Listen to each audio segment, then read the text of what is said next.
Hey there. Welcome back to our channel. In this video, we're going to show you how to make a poll in Instagram on Android. Polls are a great way to engage with your followers on Instagram and get their opinions on different topics.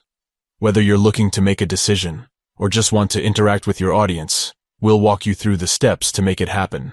First, you'll need to create a new Instagram story.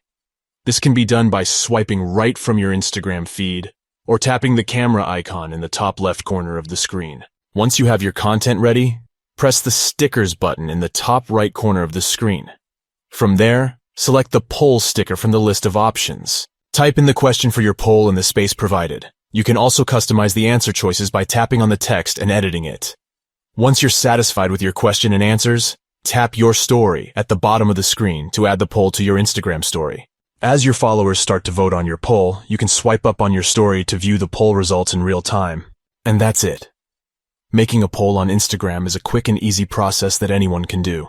Whether you're looking to make a decision or just want to interact with your audience, these steps will help you do it in just a few taps. Thanks for watching, and don't forget to like and subscribe for more helpful tech tips and tutorials.